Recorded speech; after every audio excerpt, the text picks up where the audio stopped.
Hello, everybody, and welcome to episode number 34 of On the Flank. I'm one of your hosts, John George, alongside Joe Kirkpatrick. Say hello, Joe. Hey everybody. And Joe, we just got off just your normal average week of Overwatch League, except you had some surprises. A certain team called the Los Angeles Valiant happened to get their first win. Both of us are wait. You got one win on the week on your picks, but I went Yeah. 0-4. I mean, that's a surprise for me because I thought I was good at this, but apparently I'm not. Some frustrations there when I felt it necessary last week to pick the Paris Eternal to win, just to have one different game from you.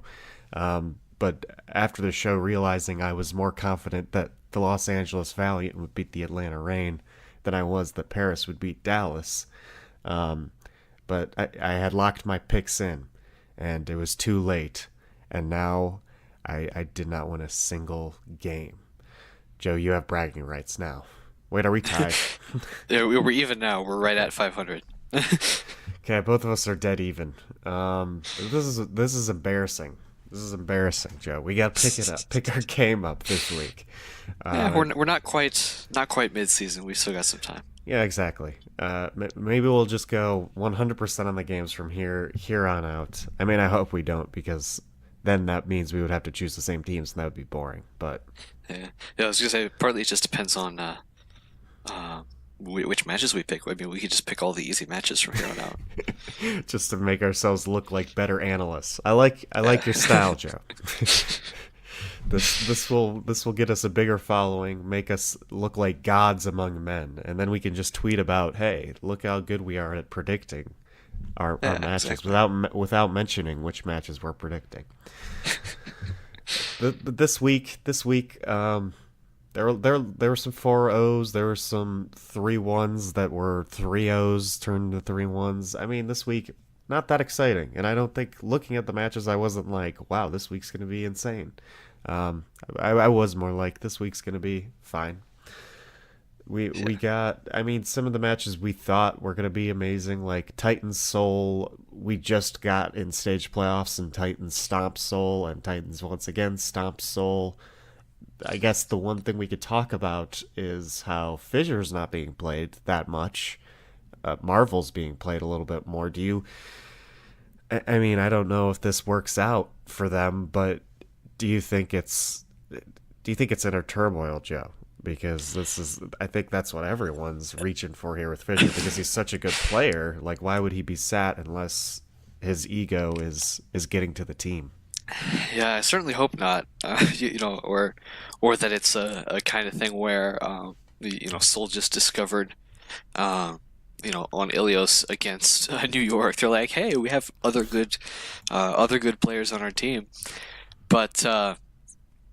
But yeah, that's sort of one thing I was talking about preseason with this team is that the one thing that Seoul needs not to have happen is to have another season of weird internal team stuff.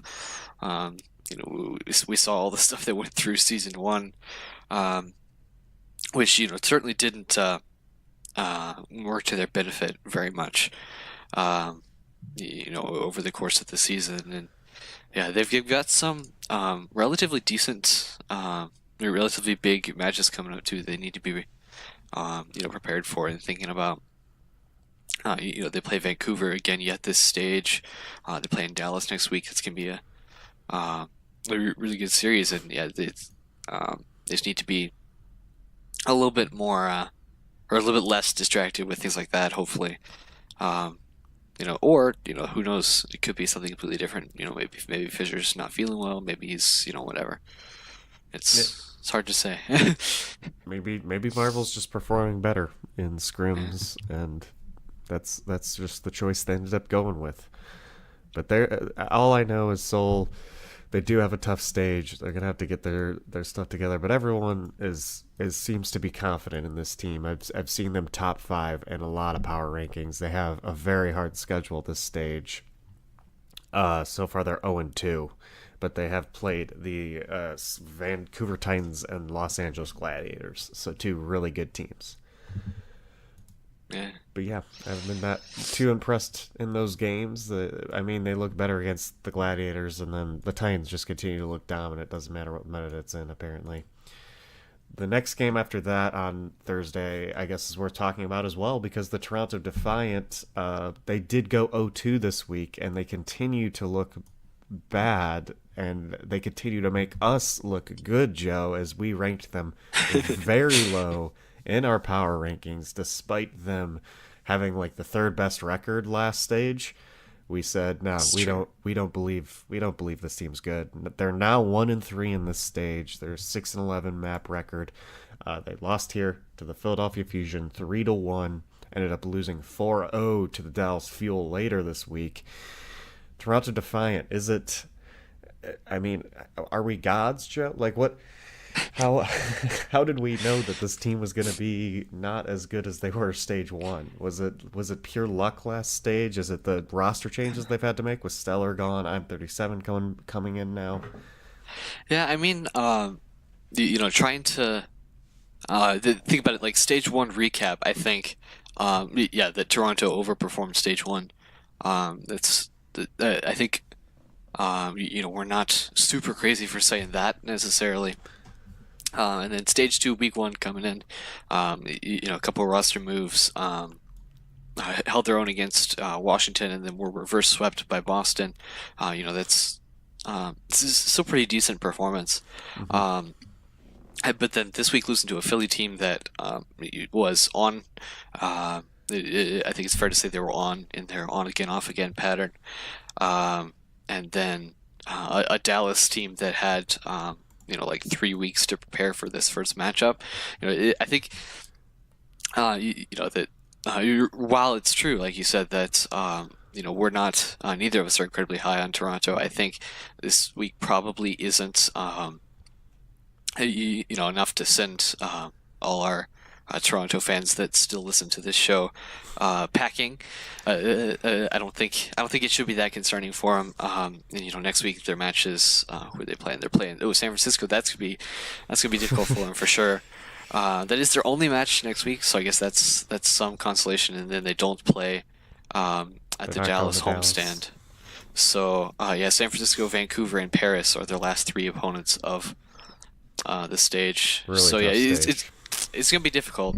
But like in terms of like the actual quality of the team, I think they're doing okay this meta. Like I said, I don't think it's quite time to write them off as a team, but at the same time, they're definitely not like top tier Hmm. um, the way they were performing in stage one. Yeah, I could definitely see like the peak of this team being making that play in at the end of the season. So around 12th place. So I definitely think they have the talent to do that. I agree with you, Joe. I had them like 14th in my power rankings. I think that's around a good spot. They've got a really tough schedule. I like I'm 37. I like their talent. So just a rough week, I agree, and a rough schedule going ahead. I highly doubt the Toronto Defiant are making stage playoffs this stage. They got a really tough stage. Yeah. Speaking of expansion teams that were very successful last stage, the first game to kick off Friday. I guess the main story here is the team they were playing, but the Atlanta Reign continue their struggles as well here in stage number two, not looking as good in stage number one, just like the Toronto Defiant. In fact, they have the same record in this stage at 1-3. They lost now to the Los Angeles Found, the only winless team left up until this point, and it was in a 5 map series. Atlanta also has been going through some changes. I think even more significant changes than Toronto, because I think, in my opinion, they lost their best player in DeFran. Absolutely. Yeah. Joe, I'm gonna do a little comparison here. Whose season's a little more salvageable after this rough stage two, Atlanta or Toronto? I mean, I think I've definitely got to give an edge to Atlanta here. I mean, is it same sort of future actually for this team. Now that I'm looking ahead, as for Toronto, they're not going to Dallas. They play New York twice left this stage, plus a Guangzhou Charge team that actually has been not doing super great so far this stage. But they have a similar past. They did pretty decent in stage one, probably better than people expected them to. And then stage two came out. They got reverse swept against Boston in week one, lost to a really hot London Spitfire, and then just barely to the LA Valiant. And while that's on paper that's a bad loss to have to take, it is worth noting at least that was a loss against LA Valiant with Custa, who hasn't played because of his gigantic brain in several weeks. And obviously he is a really good player, so I can't imagine that didn't improve the Valiant's chances in this series. But yeah, coming in, like you said, what are they? I already forgot their record. They are Five and one and six three. overall, and Well, 1-3 stage. 5 and 6 yeah, overall. 1 and 3 in the stage. So it's not going to be a great stage record-wise for them. I don't think. I don't see them taking New York either time. I think is fair to say. So finishing maybe 2 and 5, which is definitely not playoffs worthy. But it's the same sort of thing. I don't think this team is dead, and I don't think. I still do think in general. Hmm, am I going to say in general they're better than Toronto? I think in general they're better than Toronto. I'm going to say that. Uh, um, yeah, it's an interesting week. Maybe LA Valiant's on a bounce back. It's hard to say, but um, same sort of boat. That I don't think either of these teams are actually making playoffs, but it's definitely not. It could easily be their hardest stage of the season.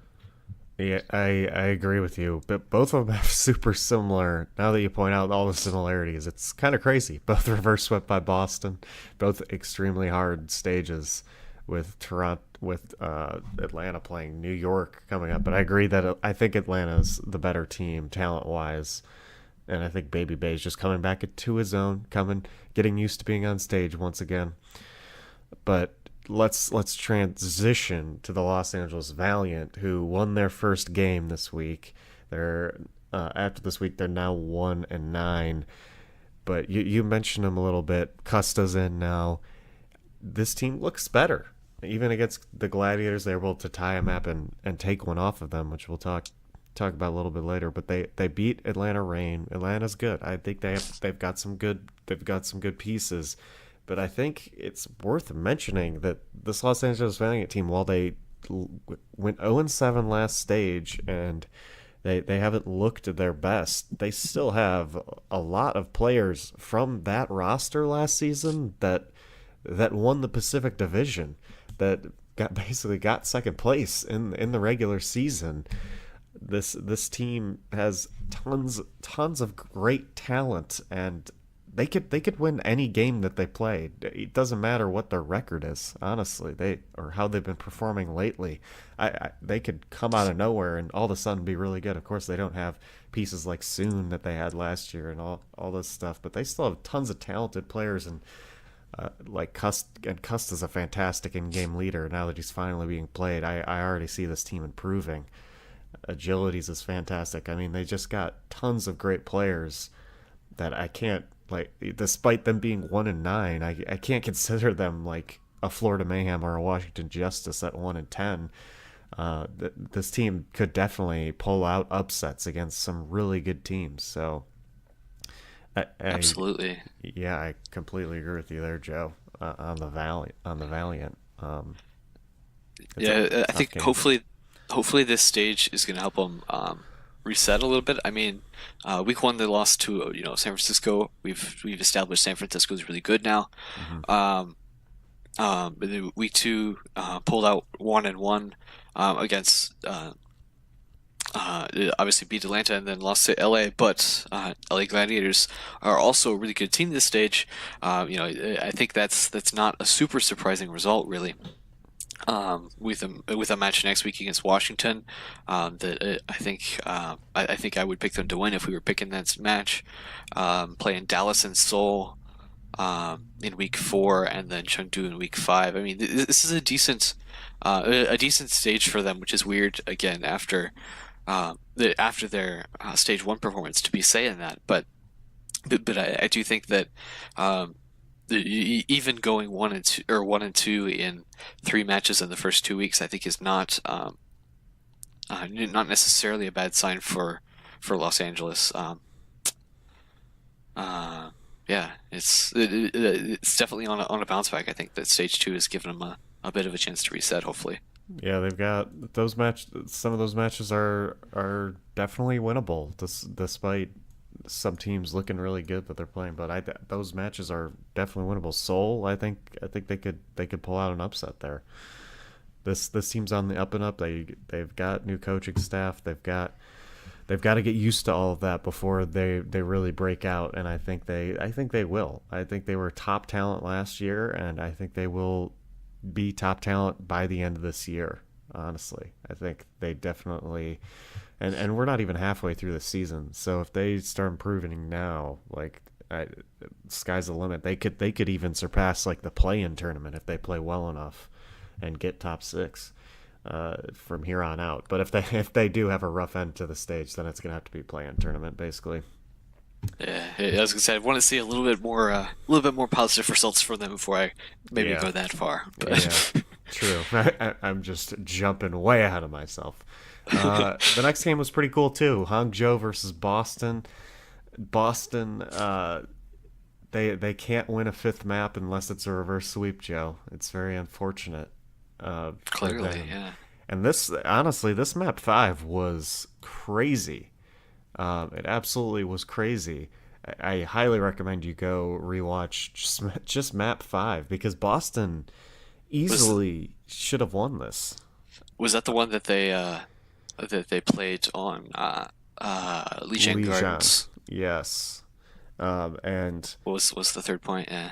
yeah, and Boston had this in the bag by far. Like I was cooking food while watching this on my laptop, and I looked at the game. Boston like won the fight that would secure them the point at 99%, and Hangzhou would just be trickling onto the point at this point. So I turned around and I was like, okay, cool, Boston won. I'm gonna continue to cook my food. And then I turned back around, and all of a sudden they're still fighting on this point. I'm like, oh my goodness, what is happening? And then just IDK Lucio's on Lucio just pops up in the kill feed, killing Color Hex and somebody else, and that play won the game for Hangzhou. He left the point to go kill Color Hex, who was coming back from spawn with a graviton surge, booped him off of the map, and won the entire game for the Hangzhou Spark. It was literally that moment that won it all. Like, no doubt. He would have come back, grav surged, and won the game for Boston Uprising. But IDK, I mean, people hyped this guy up at the beginning of the season as one of the best Lucios, and that is a big brained play right there. That was crazy to watch. Uh, Hangzhou, are they on the up and up finally, Joe? I mean, Yeah, they've Boston's been been. shaky. Yeah, Hangzhou's interesting. They've been like super rough. Like underperforming the way that a lot of people expected them to. I mean, um, like their most recent significant win was against Gladiators in week 3 of stage 1. Is that accurate? Yeah. Yeah. Um, which was a long time ago. Hmm. Um, they're playing Guangzhou, San Francisco, Chengdu, Paris, Seoul here in this upcoming stage. But yeah, like um, Hangzhou's definitely been underperforming um, from the way people expected him to. Um, and it's really hard to say. I think this we're picking this Guangzhou match later in the show, and it's really difficult um, to try to place this team. Um, because they're like simultaneously, in the bottom and near the top and in the middle, just depending on who they're playing. And I think in general that's less of a problem this stage than last. I mean, you can just look at the way the records are spread out between the teams to see that. But But yeah, Hangzhou is definitely sort of a weird quantity that we, even I guess 9 games into their schedule, we really don't. I feel like know a lot about, and it's hard to look at them exactly. But yeah, I don't know. They've still got lots of chances. I mean, they've only played two matches so far this stage. They'll have 5 to go here in the next 3 weeks. But yeah, just to help us see exactly where they are more than anything. Yeah, I think they're similar to the Valiant, as in they have a lot of talent on their team that they maybe need to come together as a cohesive unit, because that I think that's their biggest problem, because their talent's all over the place, and they were known as one of the teams that took talented pieces one by one from other teams instead of taking sort of full rosters or even 4 players from one team or 3 or 4 like all these other teams are doing. They took more of like a Boston route to it, actually. But I think Boston's a little bit better coaching staff wise at bringing those players from other teams together as a unit with a strategy. I think Hangzhou could use a little bit better coaching in that regard, which is a little bit weird because Hangzhou did beat Boston in this game, so it's weird that I'm saying that. Yeah. Uh, I think next significant game, I mean, San Francisco Shock stomped Guangzhou Charge, who is, I mean, they've had a tough schedule, but they have yet to win a map this stage. Um, Yeah, which 0 is 16. crazy. Yeah, 0 16, especially after I put them number 7 in my power rankings, embarrassing myself at this point. Jeez, the Guangzhou Charge not looking good. San Francisco Shock, of course, continuing to look good. The next match, I wasn't able to watch, but I think this was a surprising result for both of us, Joe, because we had the Chengdu Hunters winning this game, correct? And It's true. they We both picked them. they lost 3-1. Did you watch this?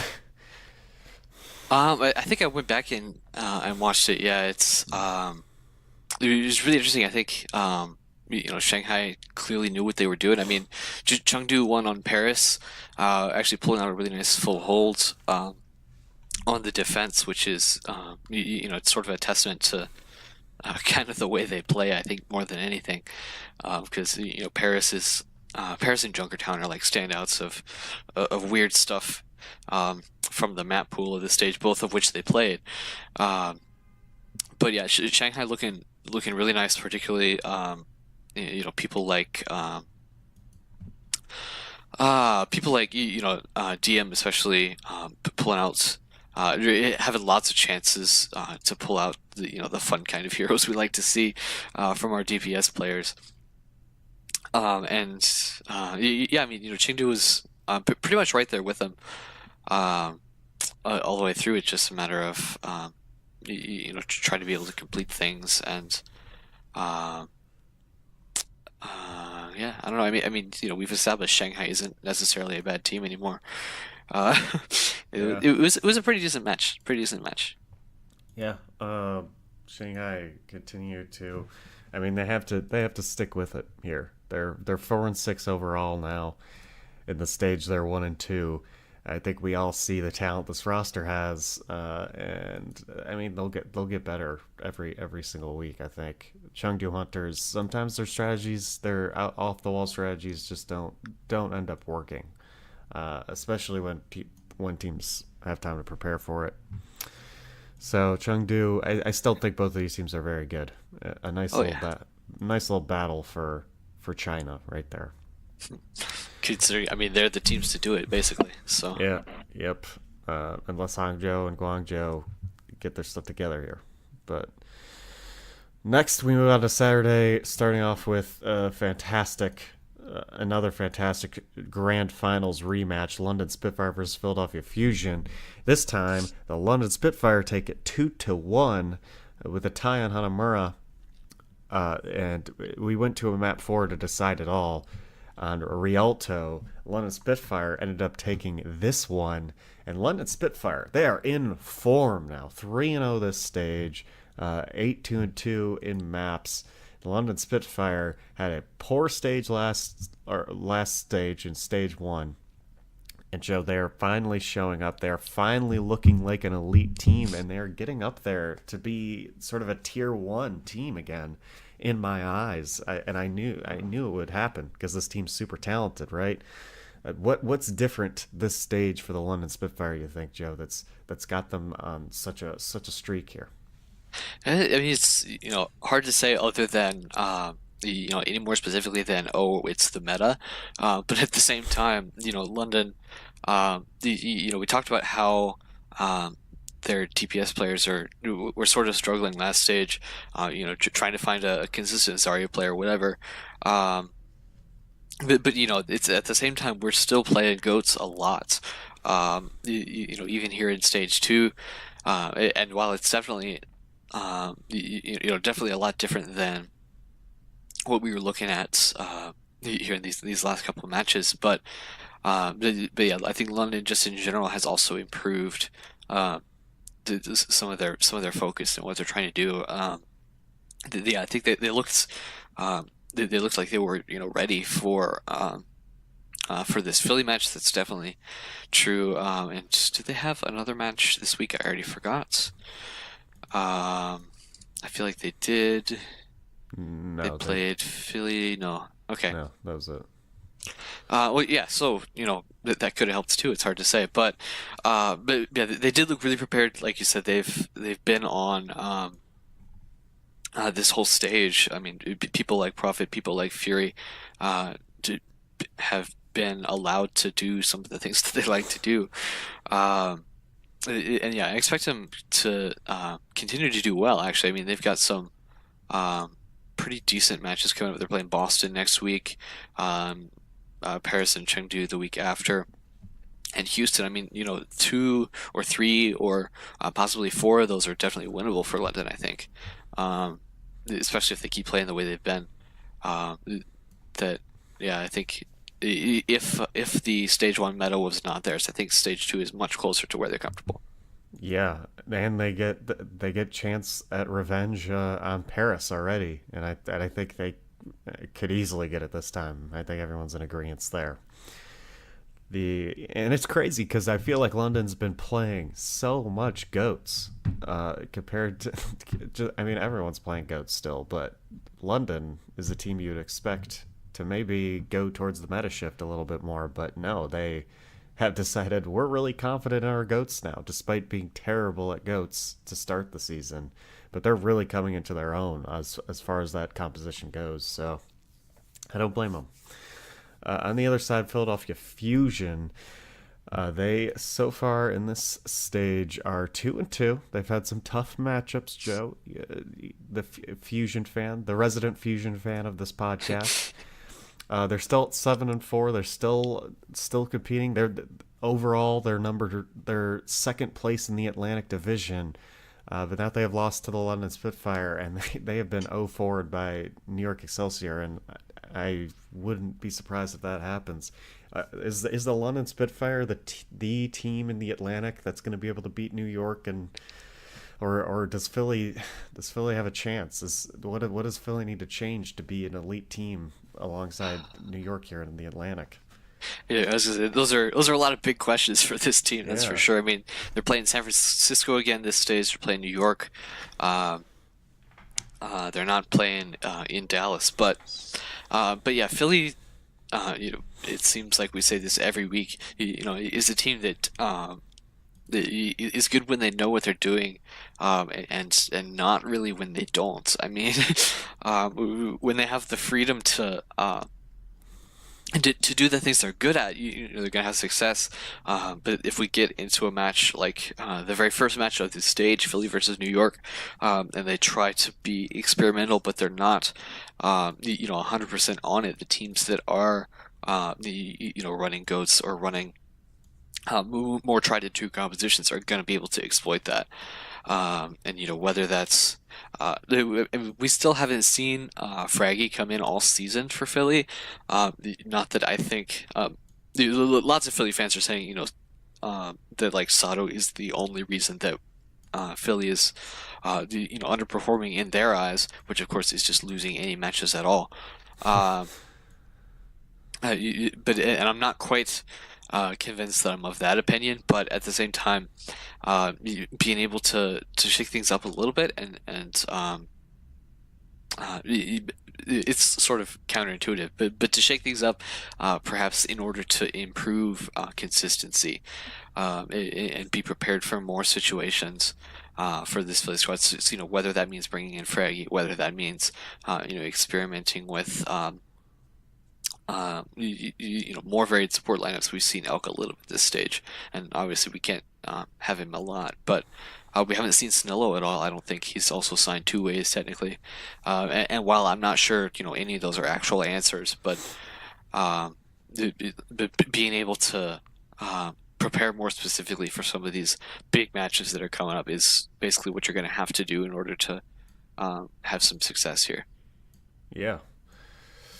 I just hope Philly, because when Philly's on, they can challenge top teams. They can upset top teams like the New York Excelsior, and next week they play them again. And I just really hope that they don't get 4-0'd. Like, at least make it a close match, because when these two teams play, last season it was always a close match. So I think Philly's got to improve there a little bit, because they I feel like they were the Titan killers last season, and I guess now we actually have a team called the Titans.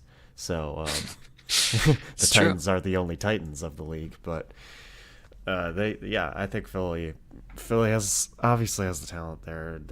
I agree with you that I think the first matchup versus NYXL, they're like, it's a new meta. Let's just throw DPS characters out here and it's gonna work because they're better now. But they didn't have like a clear strategy going around them and around those DPS heroes. And now we're 2 weeks later, we're settling into the new meta a little bit. I feel like Philly's going to be a little more confident and maybe they do pull out those strategies again, but be a little they're a little more uh, sort of together on those strategies, and they're more concrete strategies than they were in week one of this stage of a new meta. So I expect Philly to definitely at least take a map off NYXL this time. Please do that, Philly. Yeah. If The nothing else, next, just for entertainment. yeah, the next match, Vancouver versus Houston, was actually talked about a lot. Like one of the most talked about matches, at least on Twitter, on Reddit, after this match happened.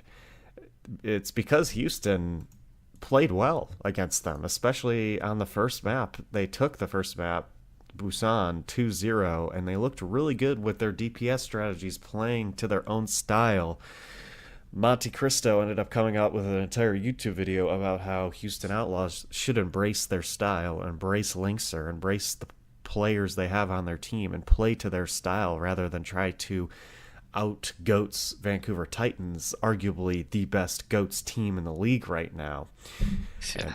I think everybody on Twitter was super upset that Houston Outlaws continued to play goats against Vancouver Titans instead of going to what they were doing on Busan again. I know Paris, Eichenwald Rialto, especially Eichenwald Rialto are very goats heavy, but Houston is just. I mean, we've seen it with Chengdu. We've seen it with other teams playing to their style. Is might be a way to go. Do you agree with Monty and the Twitter outrage, or do you agree with their GM Flame, who went on a vast Twitch stream after, very heated, very tilted, saying that playing goats was their best option? Joe, what Yeah, side are you on? it's hard to say. I mean, if you can run Soldier Torb and beat Vancouver, I mean that's it's super tempting. Um, especially if you've got some of the freedom to do that. You bring in an Arhan who hasn't seen tons of play so far on this team and stuff like that. But yeah, I don't know. Houston is another team that doesn't have very high expectations. I think is fair to say. So far this season, and I mean they're playing Philly and Shanghai, um, Seoul and Dallas also actually, Guangzhou, London. I mean it's it's just sort of back and forth a lot with this team. I mean, it's another team that also had like a 3 or 4 week break between the end of stage one and their first stage two match, which you might think that they could have um, tried a little harder to come up with something unique for this Vancouver match. But then again, I've said that before as an analyst and not a player and not a coach, and I have no idea exactly what that would take. But just learn Reinhardt. Um, I think I said that about a Ming or something, um, but yeah, I don't know. It, it, I'm really tempted, as a viewer, and as an analyst, to just yeah, absolutely, you should run Soldier Torb and just see what happens, and I mean, that's what I got. So Hmm. it worked well enough, I guess.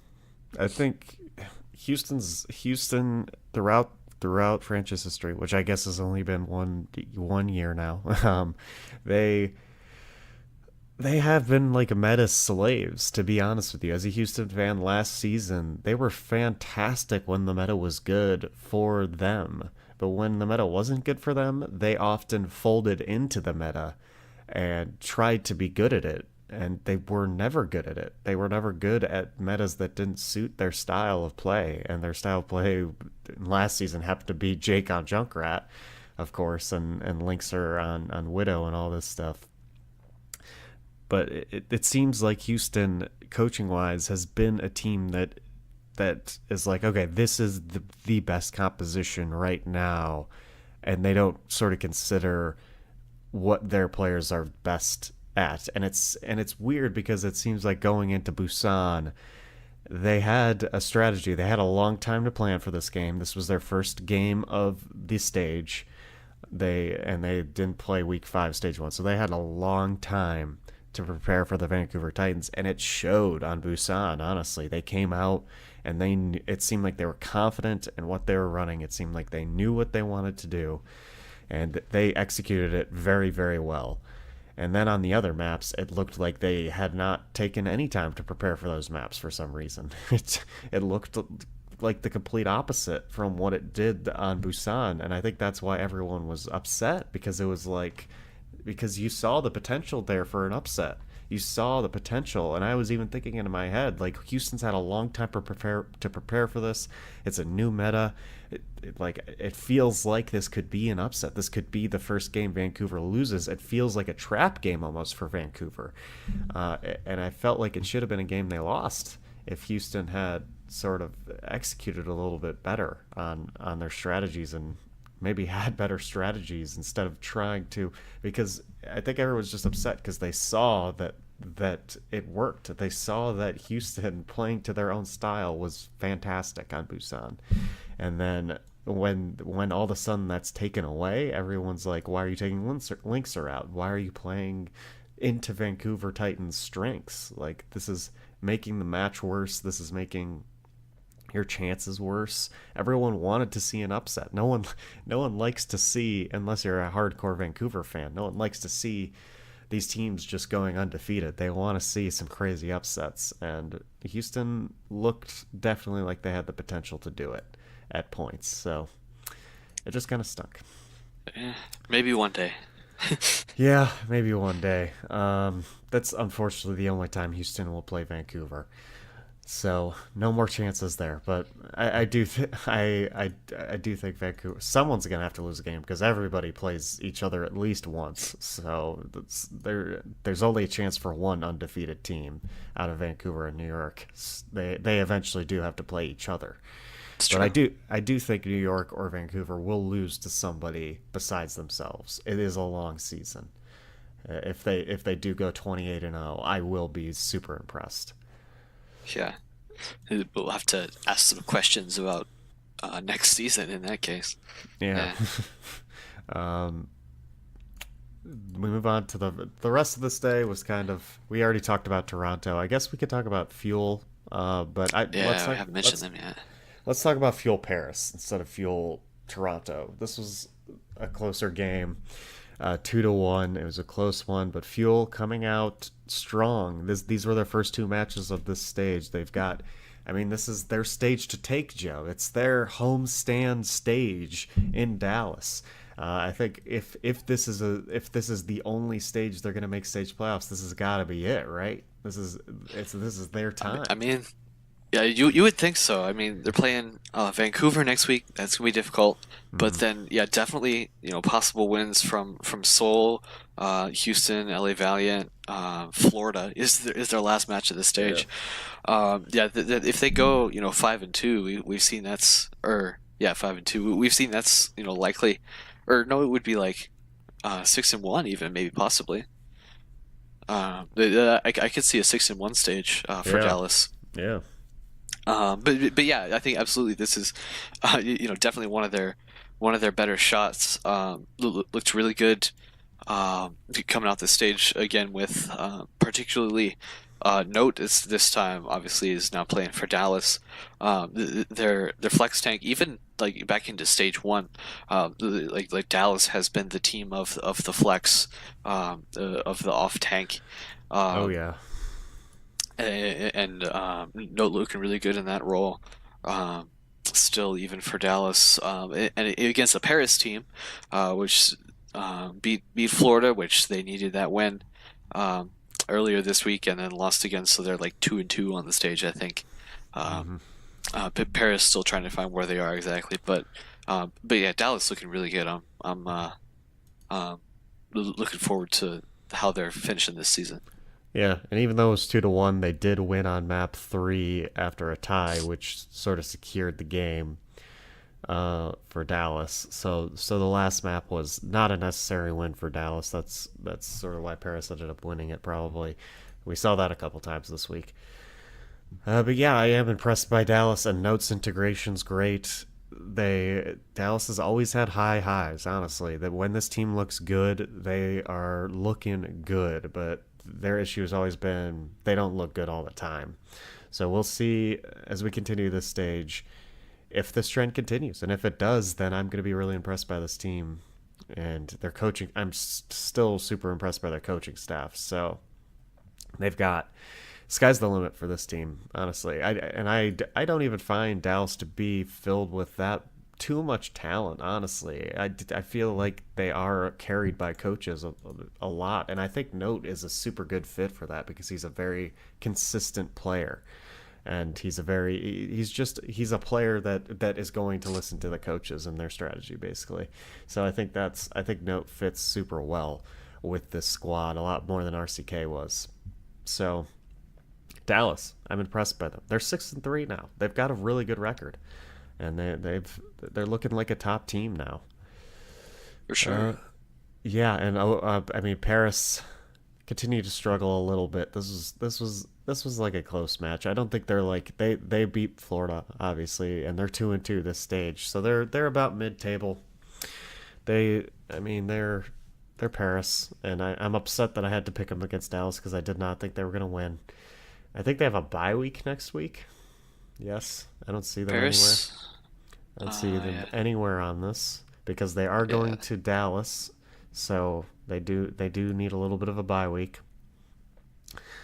So that'll be good before going to Dallas. They're the lucky ones. They're one of the Dallas teams that just gets to rest before they have to travel. So that'll be super beneficial for them. Yeah, Paris.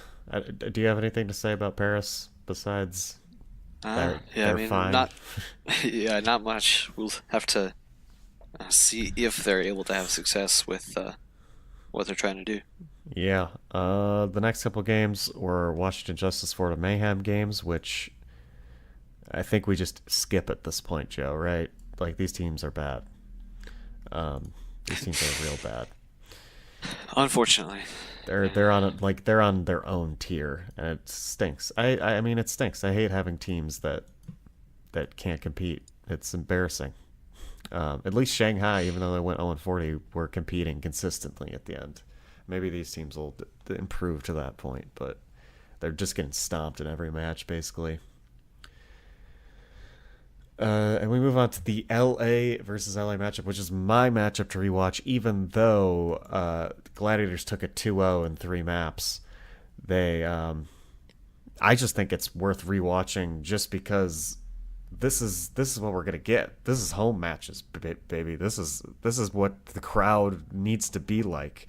The Blizzard Arena crowd, in my opinion, has been extra weak this year, but I think that's mainly from the fact that there are 20 teams now, and there are less days where one of these teams, the Los Angeles Valiant or Gladiators, aren't playing. But when they are playing, this crowd is insane, and when they're playing each other, the crowd is electric.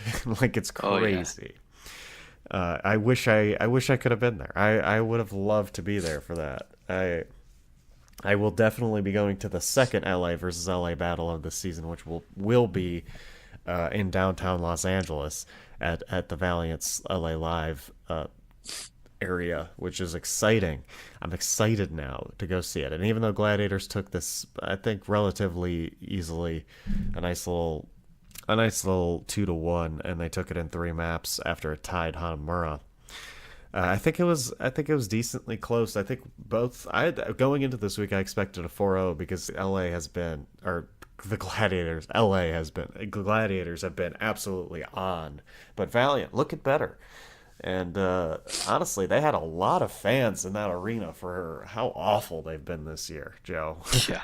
It's just true. I mean, I guess you kind of have to. I mean, you have no excuse not to go if you're in town anyway. Yeah. Something.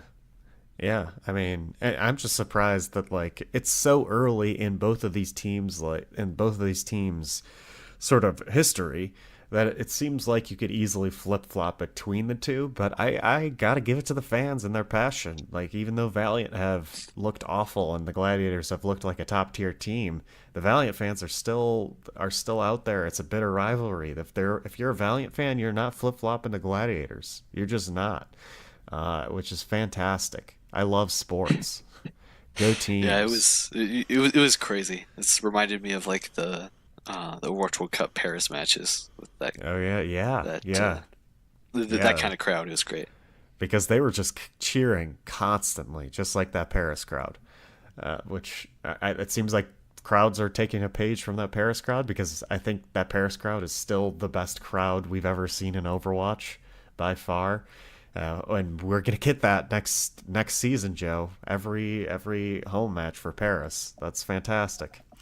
This is the one to rewatch for me just because I'm thinking this is what we have to look forward to for home matches next season. I'm very excited, and when the crowd is hype, I get so hype, and we're gonna get that like almost every match next season because we're actually gonna have home crowds and not Los Angeles people watching these teams for every game.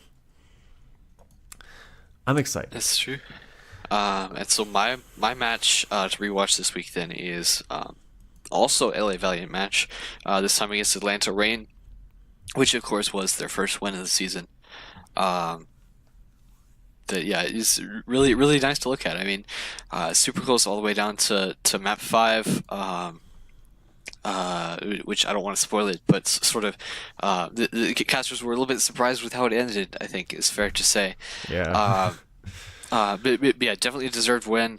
I'll sort of transition into Custa as my MVP pick this week. Also, again, bringing him back, the Galaxy Brain himself. That yeah, it's I think no matter what their former coach said, because I think his former right. Uh, I'm trying to think. I think they've made coaching changes since then, but no matter what they said, it's Kasa is definitely an asset to this team, and it's good to see him back. Oh yeah. Uh, yeah, it is former. And Yeah. I think that's a great MVP choice. I'm going with Decay because I'm an LA Gladiator fanboy who is hype on this guy now. He is looking really good. Have I given MVP to Decay before? Because I feel like I have. I did last week. Yes, he did. I mean, he just deserves all the MVP awards at this point. Um, he's looking fantastic in every single match, and he's looking like the hype train's leaving the station on this dude because I mean, he got paid big in the off season, and he was the most sought out free agent, and I think we're seeing the reasons why finally, even though he had a shaky start. It seems like the pressure's been relieved off of his shoulders at this point as he gets used to playing on this big stage. Yeah, I mean, that's our. Let's round it all up by recapping the standings. I'll do stage standings first, which I think are a lot better. The stage standings are a lot better. The top eight, I think, are pretty deserved. Besides maybe like Philly Fusion, maybe should be in there instead, but I think the top eight is looking pretty good so far. And the top eight is NYXL, LA Gladiators, both at 4-0 at the top. Then you got the Shock, the Titans, and the Spitfire at 3-0. You got Dallas Fuel coming in at 6 at 2-0. Then you got two 2-1 teams, the Chengdu Hunters at 7, and the Boston Uprising at 8.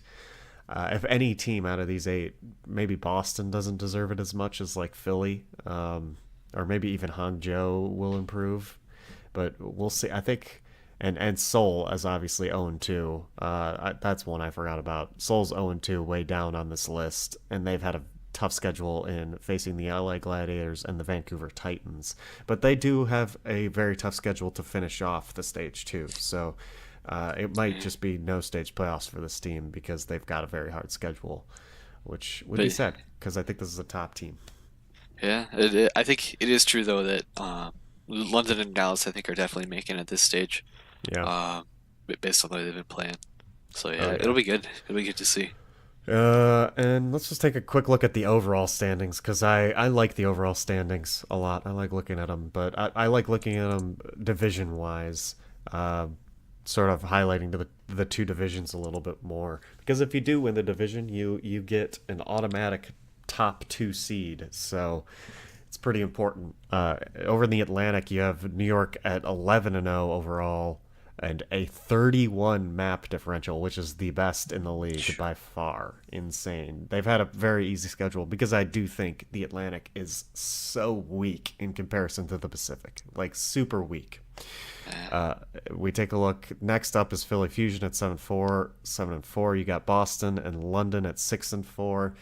Then Toronto at 6-5, Atlanta and Paris at 5-6, Houston at 3-5, and then Florida and Washington at 1-10. And now you see why this New York gets the privilege of playing Florida and Washington twice each, where Vancouver does not get to do that over in the Pacific Division.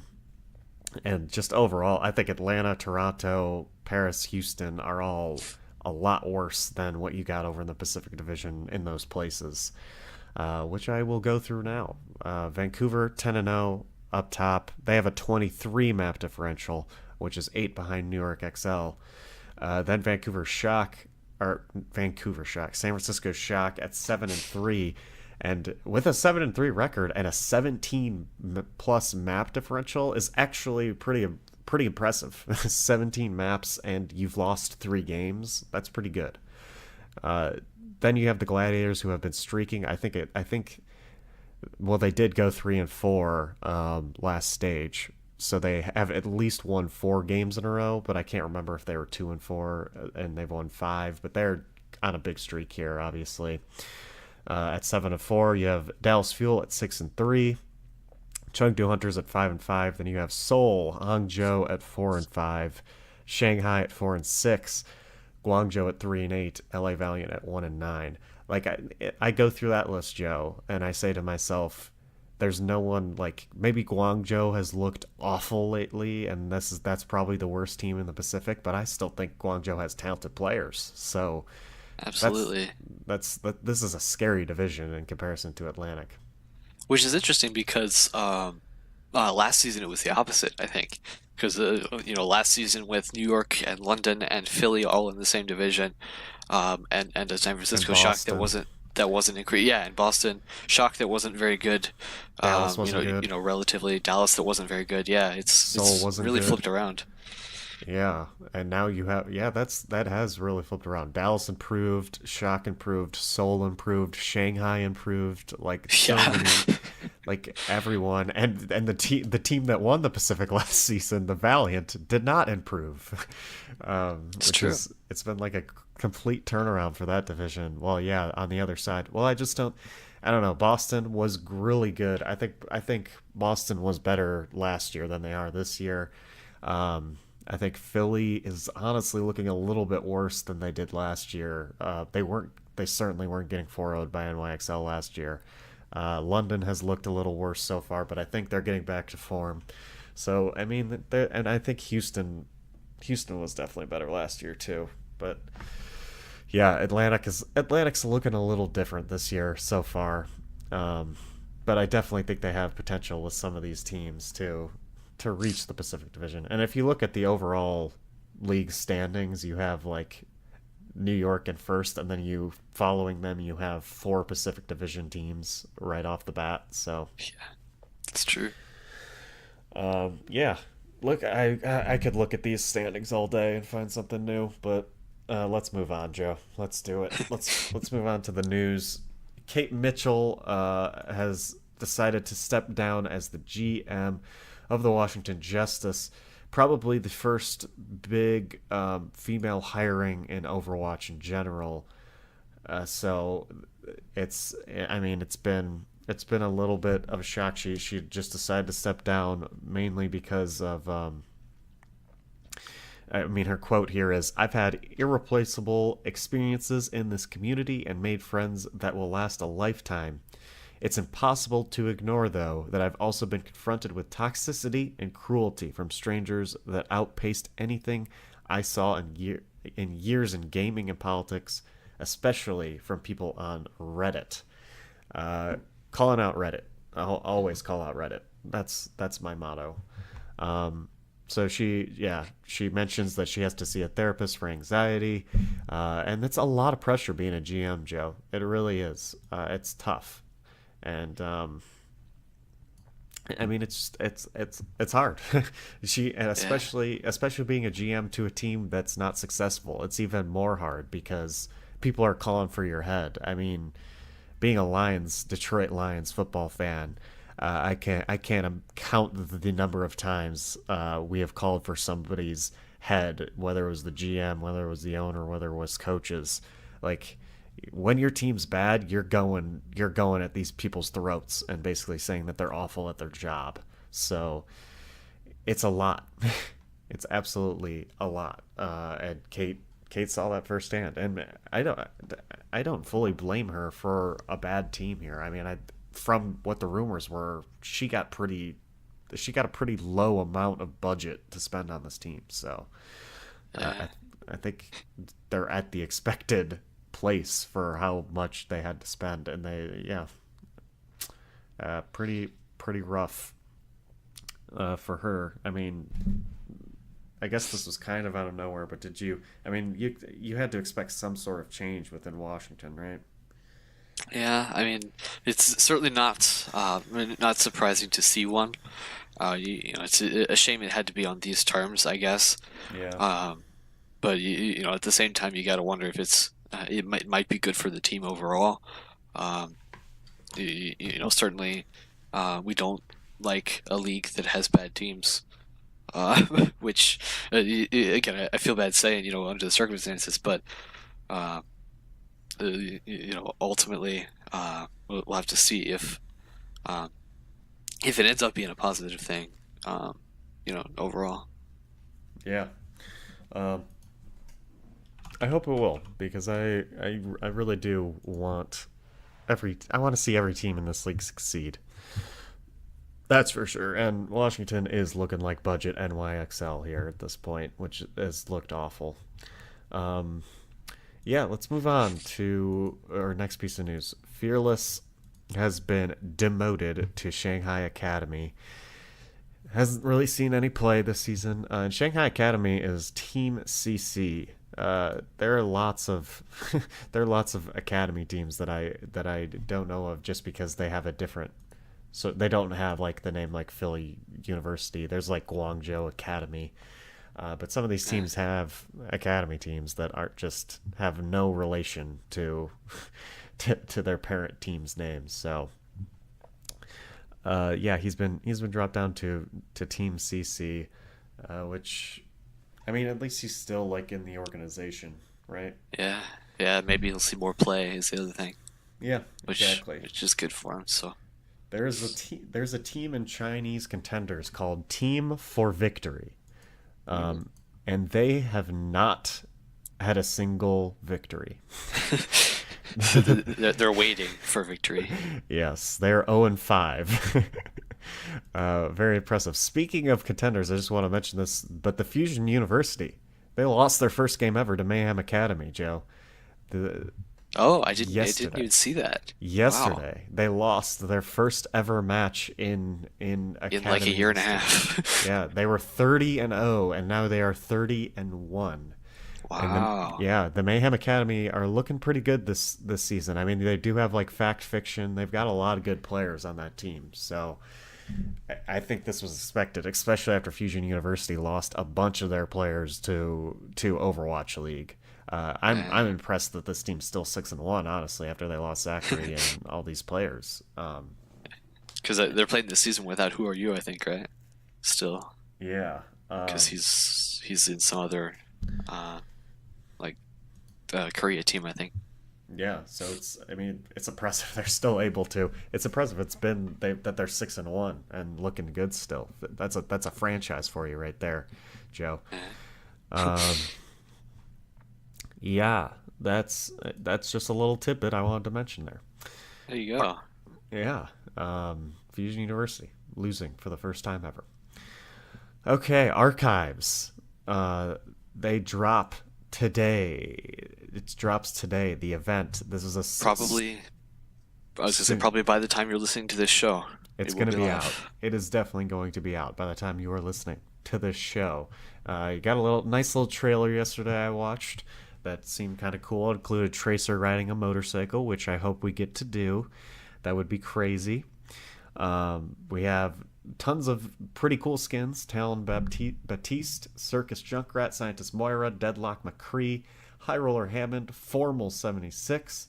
Um, how do you say this? Guishin Bastion, Something like Race that, yeah. Racer Tracer, and Socialite Ash. Socialite Ash is pretty dope because her Racer Zarya. Although Racer oh Tracer Racer would be Zarya, cool. Racer Tracer. Yeah, Racer Zarya. But yeah, it would be really, and Socialite Ash, which is really cool because her dynamite is like a purse. Um, you could see all these skins on the Overwatch Twitter. Socialite Ash is my favorite personally. What's your favorite show? Hmm. I mean, that's a really good question. I really like that we have a formal soldier one now. It Oh looks a yeah, little bit weird with the hat. I don't know if you've seen, uh, yeah, if you've actually yeah, looked at it. He's got like a military sort of hat on, which is which is fine because that's like his thing. But he looks yeah, kind of weird with the hat, I think. Uh, the McCree one is also really nice because we actually have like a lore one now yeah. for True. McCree. Yeah, there's some high quality skins in here. High Roller Hammond's pretty. You get Hammond with some sunglasses. That's what everybody wants. But there's not too much like on this event. We got a trailer, but I think we still have basically no clue what's happening, um, Yeah, and not what's really. going to happen. Other So than we saw a bunch of enemies that were essentially the same as the Retribution enemies, yeah, which hopefully there's a little bit of variety, but yeah, that was I was um, a little disappointed about that.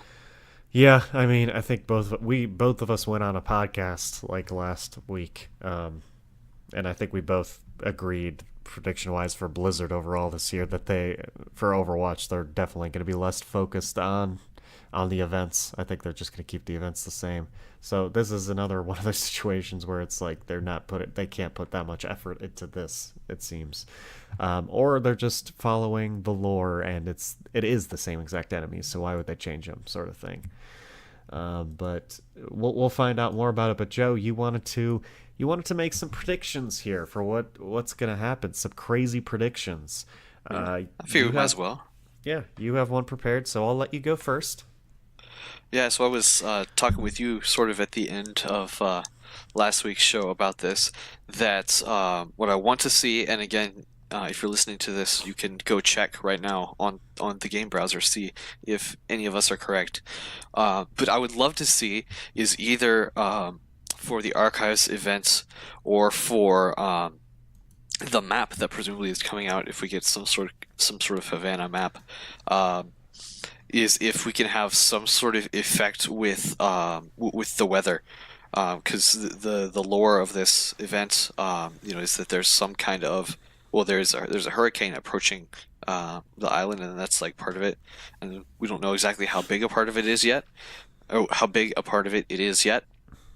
But we know it is some kind of part of the story, and if that somehow ended up affecting either the story mission or the map, like physically the map geometry, that would just be super cool. And I somehow doubt that's going to happen, but in case it does, I'm going to call it right now that I called it on this show before it came out. Uh, anyway, that's my prediction. Yeah, I mean, in the trailer, it seems like we've got like sunny parts of the map, and then like it's raining at some points. Like it seems like that could be a legitimate sort of sort of prediction there. And we don't have too many maps where it's like raining. Like that'd be kind of cool. Um, I think you got a good prediction there, Joe. My prediction is this main who's the main villain? What's his name? Maximilian, Yes, the Omnic. my prediction is he. My prediction is that so Overwatch they're ramping up hero production. My prediction is not only do we get a new map, we get a new hero, and it's this dude because he's got animations, he's got voice lines, he's got everything. I just think that I think it's gonna happen, Joe. I think we're getting another hero. So quickly after Batiste, that would be cool. Yeah. I think that's a little. I think I don't know. We'll see, because we did just get Batiste, so maybe they like hint at it a little bit. But they it seems like they put a lot of effort into this one character that will only be in this event that happens for a month. I don't know. Eh. I mean, that's what they said about, or that's what we said about or not Athena, Echo, also Oh yeah, from the McCree short. yeah. But I mean that's a little maybe they'll different. both come out at the same time. That's a little different because it was animated and not like in game. That's Um, true. so That's they true. didn't have to like build her in game. But I think Jeff also mentioned that or whatever her name is the Echo. hero. Yeah, Echo's the hero after Batiste at some point. I think it was when we didn't know who Batiste was, but I think he said that she's not the next hero, but the one after that. So my prediction might be awful, but I got Yeah, nothing else. we'll find out, Yeah. and you can find out right now Yes. if you're One listening. last piece of news because Dallas Field just tweeted it. The Dallas homestand is officially sold out. We got a sold out crowd in Dallas, Hey, Joe. Uh, nice. I'm excited. I'm so excited. It's going to be Yeah, cool. good for them. Hmm. I'm sure that's exactly what we want to see. Not only for Dallas, but for like the league, that to have interest in the home matches is good. Yeah, and that's breaking news right here on the flank. Okay, let's go into next week. We didn't write any storylines to watch, but I guess besides the games we're predicting, there's Philly trying to get redemption against New York. Uh, there is, let's see, there's a good Dallas Vancouver game maybe because Dallas has looked a little hot lately, but this easily could be a Vancouver 4-0. But let's get what else? Wait, is there anything else? Vancouver, Boston. We're not going through Hangzhou, San Fran. I mean, these are all the games besides ones we're predicting are okay, and there's some that have potential to be good. So there aren't too many storylines to watch besides our predictions. Yeah. So let's get into our predictions. The first one's Friday, the last game on Friday, and it's another China versus China matchup. It's Hangzhou versus Guangzhou at 9:15 Pacific time, 12:15 Eastern time. And I think both of these teams are very similar, Joe, in respects of how people have been talking to them. In that they both have tons of talent, but they haven't been executing on it. They haven't been executing as a team, and now they finally get to play each other. I think Hangzhou is coming off a win here, whereas Guangzhou has not won a single map this stage. So Hangzhou's probably a little bit of a favorite here. But do you think Guangzhou can? I mean, they've had a tough schedule so far. Do you think they come out here against the Spark and put up a little bit of competition to take some maps off of them, maybe even the game?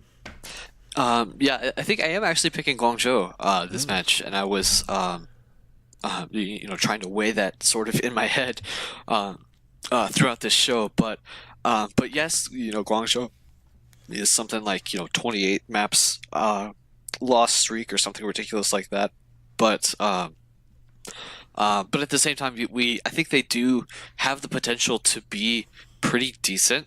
And I mean, considering they've played, like their last matches have been LA Gladiators, Vancouver, Shock, Paris, and LA Gladiators. I mean, that's a really hard schedule. I mean, those are the top three teams in the league now, and also Paris. But uh, I guess New York's up there too. But the point being that yeah, that a hard schedule, assuming they don't let it affect them mentally, and I imagine there's a little bit of an advantage to that, just knowing that you have a hard schedule that you can sort of resist some of that a little bit. Um, but so coming up on some easier opponents like Hangzhou, coupled with the fact that we do know that they are pretty decent at DPS. I mean, maybe they haven't they've been showing that, but just in general, from our knowledge of them, I think it's not unreasonable. I think to pick Guangzhou here, especially against Hangzhou, which again we've sort of talked about is kind of an unknown quantity, um, but unknown in a good way. A good way for Guangzhou, I think, potentially. Yeah, I'm gonna go opposite of you already, Joe. Hangzhou's, I think, coming off of that last win against Boston, like you mentioned confidence. I think Guangzhou's is down the drain because they haven't won a map in forever. By the way, I do think they take a map this week against in this game, but I think Hangzhou is specifically coming off of an event and a map and a moment for IDK that is going to extremely hype this team up and give them a lot more confidence because that is a big moment in a big game to win it in map 5. I think Hangzhou is going to be looking good now. I think that's are looking better at least. I think that was a big moment for them. So I'm going Hangzhou. Uh, Yeah.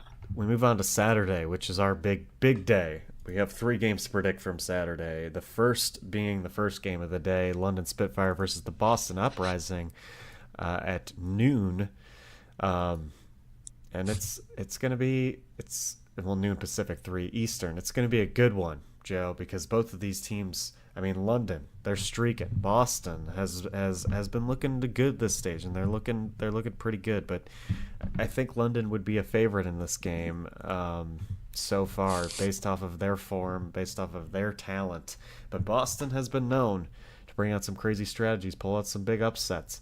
Is Boston bringing a strategy this time? Are they going to purposely go for the reverse sweep, Joe? Is that the question? Yeah. So, as interesting as that would be, yeah, I am also going for London this match, like we said. Um, like I said, I do think they are going to be a favorite, but even more than that, it just how good they're really looking in this meta and with this type of arrangement of players. I mean, but the Boston's doing okay, but certainly not. This is certainly not the way we will be expecting in this London matchup. I think London's got the advantage here, like you sort of alluded. And I think that's what I'm going for. Yep, I'm also going London. Very tough week for Boston, facing up against London and Vancouver, 2 days in a row too. So that's this is going to be a rough, maybe come down to earth week for Boston. Unfortunately, I do like Boston's roster. I do like how they've been performing. A very tough loss against Hangzhou. They need that win with this week with what they have this week. Um, yeah, I'm going London too. London's just looking really good. They're looking top tier now. Yeah, this is not a diss towards Boston at all. London's really good. Dallas Seoul is the next game we're predicting, which is the third game on Saturday after Shanghai, Florida. That's at 3:30 Pacific, 6:30 Eastern. Dallas has been looking good so far this stage. Seoul has had a very tough stage so far at 0-2. This is a must win for Seoul in this situation, and Dallas is definitely going to want to grab this win. going into their homestand here. Um, Against a very good team. Dallas has beat two teams last week, but I don't think they were top tier teams. I think Seoul is definitely arguably a top tier team. So important game for both teams. Does Dallas continue their form as of late, Joe, Yeah, or does Seoul take it? yeah, must win for Seoul, maybe so, but I think I sort of hinted to this earlier with my analysis of the Dallas schedule earlier in the show that yeah, I think might be a must win for Seoul, but I'm not sure they're going to find the success in this matchup. I'm going to give it to Dallas. Actually, I know they've played already this stage, or they played already this season, and I forget what the score was, but I'm not sure that that would even convince me. I can see Dallas, like I said, going 6-1, maybe 5-2. I think if they were losing a match besides their Vancouver matchup later in the stage, it would be this one. Um, but I don't know. I think Dallas definitely has the potential to come away with this one. You know, we saw a really strong start from them in week two. I think week three is hopefully going to go just as well. All right. I'm gonna take Seoul. I'm going against you once again, Joe. I do think backs against the wall here for Seoul. They've had two tough matchups so far, and I am convinced they're gonna take this one handily, actually. And I think Dallas sort of hits their low of their high low ways. So I'm gonna take Seoul here. I think this is a game that they're gonna really want to win. So I think going into it, Seoul's got a little bit of an advantage here, and I do like Seoul's player talent a little bit more than Dallas's. We move on. Los Angeles Gladiators, Chengdu Hunters. Gladiators are streaking. They're looking so good. And over on the other side, you have a team who's looking pretty good in this meta. They're coming off of a loss against Shanghai, but Shanghai they're a good team, obviously. And yes, I am now confirming Gladiators have won six six six matches in a row now. That's Wow. crazy. Um, so the Gladiators six games in a row. At one point they were 1-4. My God, they're now 7-4. Is Chengdu the team to end their streak, Joe, or do they just continue going through? I mean, they play Florida earlier in this week, so barring they don't lose to Florida, and if Florida wins, that's the upset of the century right there. So they'll probably be going on a 7-game winning streak going into this. Is this where it ends, Joe? Yeah, no, I'm staying with Gladiators here for this pick. I think it's pretty fair as far as that goes. Not not a surprise really, but at the same time, I think Chengdu, like we said, is a really strong team. They have the potential to come in at like 7 or 8 on this at the end of the stage. I think is fair to say, but I'm not convinced this is going to be one of their wins. Yeah, I think Gladiators have an easy undefeated stage. Honestly, they've got Mayhem, Chengdu, and then their last game's against Boston, and I think that's going to be their toughest one. And I think they could easily beat Boston. But to go to this one, I'm looking far ahead. But I think Gladiators take this one. Chengdu has got a style that everyone loves to watch, obviously, but I think Gladiators. Strategy is a little bit more sound, and they're just looking so hot right now. I don't see them losing here to Chengdu. So there you go. There's our predictions for the week. We've got a little bit of differences. Hopefully, I can take the lead this week. Back again, Joe. We're tied up. Or at the very least, we can stay above 500. Yes. At this point, we're just both rooting for each other. We're like, please, just look like we're smart. Look like we know what we're talking about. Um, Yeah. Yeah. So I mean, if you guys want to see Joe tweets out a graphic every week with our overall record on predictions, head to head, and who we predict each week, as well as our MVPs. So follow us over on our Twitter, which is a good transition into our social media section. Our Twitter is at On The Flank Show. We also have personal Twitter accounts you can follow. Mine's at JWGeorgeIV, and Joe's is at Kirkpatrick _ Inc. That's INC. You could tweet at us if you would like us to talk about something. If you have a question, a topic you want to talk about, you can also email us on theflankshow@gmail.com. If you would like to send us any topics you want to hear us talk about. You are listening to this in one way. If you want to listen to it in another, you can go to ontheflank.podbean.com. You can go to my personal YouTube channel, which is John George. You're most likely going to be able to find it via my Twitter account. You can find us on iTunes. You can find us on Apple Podcasts. You can find us on Spotify, Google Play, any of these podcast providers. Thank you guys for listening, and it's going to be another great week. And get on Overwatch and play some archives.